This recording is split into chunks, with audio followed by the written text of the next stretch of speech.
Os testes da Fórmula 1 2024 acabaram, e esses 3 dias cheios de atividade tornaram a pré-temporada extremamente interessante. Nesses testes, algumas lições são aprendidas mais rapidamente que outras, mas todas ajudam a montar o cenário que precede a nova temporada. Então, o que sabemos agora que não sabíamos antes da pré-temporada? A Ferrari liderou os testes, com Carlos Sainz à frente de Charles Leclerc, dando à casa de Maranello uma dobradinha na tabela de tempos. Seria exagero antecipar uma repetição desse resultado no GP do Bahrein, mas a Ferrari SF24 já pinta como a desafiante mais próxima da Red Bull. Uma análise mais profunda mostra que a diferença de tempos é de 3 a 4 décimos de segundo, e mesmo sem se saber quais eram os mapas de motor e as cargas de combustível, a Ferrari parece estar perto da Red Bull. Os pilotos da Ferrari não eram grandes fãs do carro do ano passado, mas o de 2024 está muito mais do agrado deles. Considerando que no ano passado eles entraram no carro e sentiram imediatamente que seria uma temporada difícil, é uma reviravolta significativa. Como o diretor técnico da Ferrari, Enrico Cardi, lhe coloca, o carro atual é mais controlável e previsível. Esse é um grande sucesso para a Ferrari, que vem trabalhando para corrigir essas tendências desde o ano passado. E isso também significa que seu ritmo de corrida é melhor, já que a maior estabilidade significa que os pneus serão bem tratados e vão sofrer menos degradação. Os testes no Bahrein sugeriram que a Ferrari não está em má forma. Agora, é apenas uma questão de adicionar desempenho mais rápido do que a Red Bull adiciona. Todo o paddock acha que existe uma lacuna, potencialmente maior do que em 2023. O ritmo da Red Bull foi claramente enganoso, e até mesmo seu trabalho de longa duração parecia estar disfarçado, provavelmente por um mapa de motor muito conservador. Max Verstappen mal podia esconder sua satisfação com o desenrolar desta semana. Um exemplo do clichê, o melhor acaba de ficar melhor. A mensagem da Mercedes após o teste no Bahrein foi moderadamente positiva, falando em uma fundação sólida, dias úteis e progresso genuíno. Mais importante, como George Russell colocou, a Mercedes acredita que tem uma base muito boa para evoluir. Já Lewis Hamilton descreveu o carro como muito mais agradável de dirigir e uma clara evolução. Então a Mercedes voltou aos dias de glória?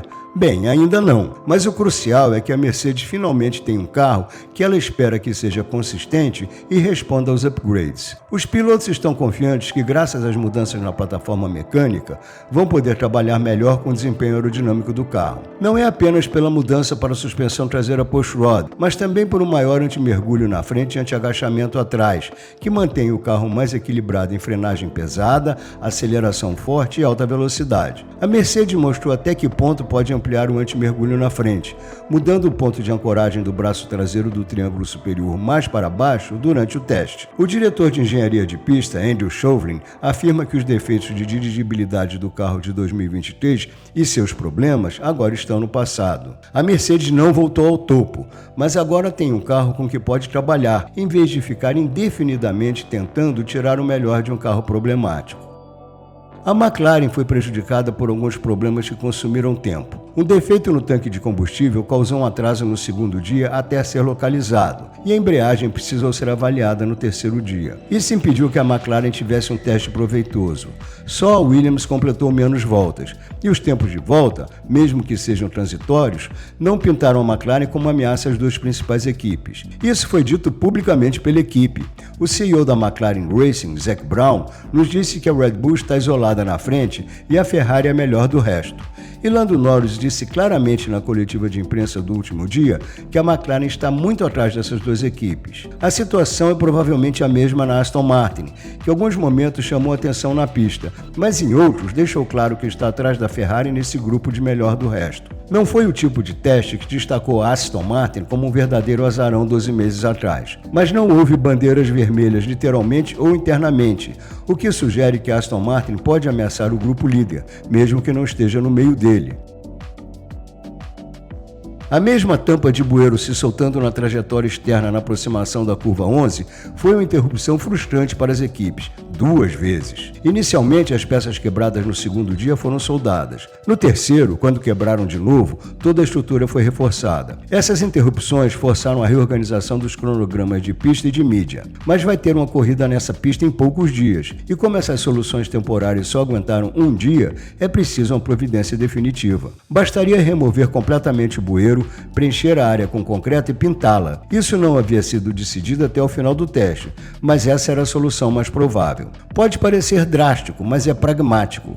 A drenagem não é crítica nessa pista, mesmo tendo chovido na recente pré-temporada da Fórmula 2. A FIA também avaliará se mudou a trajetória que os pilotos estão usando nessa parte da pista e a área de escape em relação ao ano passado. Havia a impressão de que os pilotos estavam abrindo mais a entrada para a curva 11, seja porque as configurações dos carros permitem isso ou porque eles descobriram que dá para fazer assim. Mas carros na pista poderiam explicar por que agora a quebra do bueiro se tornou um problema.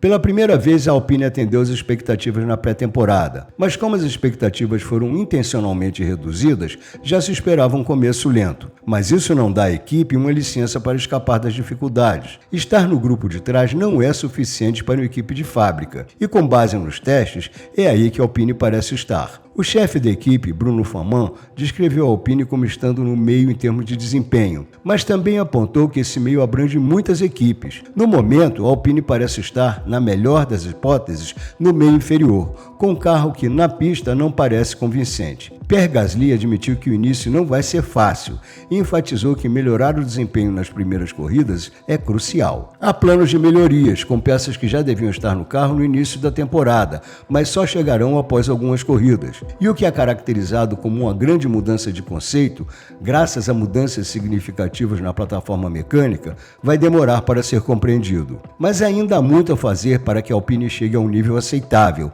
mesmo com um carro em que tudo foi redesenhado para ampliar seus limites. Faman está dizendo as palavras certas ao falar que o alvo não são resultados arbitrários, mas sim focar na evolução da equipe e do carro. É uma atitude construtiva que pode compensar no futuro, mas por enquanto a Alpine está bem abaixo do que se espera de uma equipe de fábrica.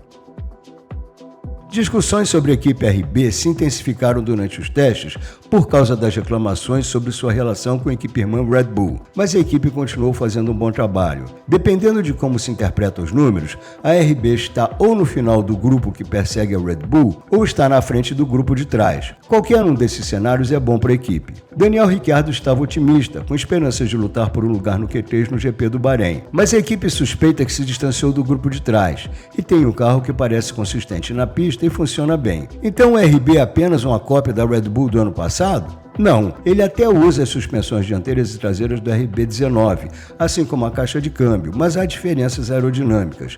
Como Ricciardo afirma, não é o mesmo carro. Ao contrário, o plano é usar o progresso feito nas últimas etapas de 2023 como base para crescimento. Se a RB realmente conseguir isso, seu desempenho deve ser muito mais convincente do que esse seu nome infeliz. Já se esperava uma pré-temporada decepcionante para a Haas, mas o planejamento dos testes exagerou esse mau resultado. A Haas está tão concentrada em superar os problemas de desgaste de pneus do ano passado e coletar os dados certos para orientar o desenvolvimento em 2024, que nos primeiros dias estava vários segundos atrás do ritmo. Não porque o VF24 é um fracasso total, e sim porque a equipe se concentrou nas simulações de corrida. Isso foi tão produtivo que o terceiro dia acabou sendo uma combinação de simulações de corrida com alguns testes com menos combustível, mas no sentido contrário. Ao invés de acertar o carro para o Qualify, a Haas começou pela configuração de corrida. Até o terceiro dia, a Haas estava cautelosamente otimista de que o novo carro tinha progredido em relação aos problemas de 2023 e que tinha conseguido desenvolver uma configuração decente para a corrida deste final de semana. Para não estragar esse acerto, o trabalho com pouco combustível se limitou a ajustar apenas as configurações que se pode mudar em condições de parque fechado em um final de semana de corrida. Ajustes menores, como a asa dianteira. Por isso, a Haas deve iniciar o próximo final de semana com algumas incógnitas sobre o acerto para o Qualify, mas com a esperança de estar em uma condição muito melhor de eliminar os problemas crônicos que arruinaram suas corridas em 2023.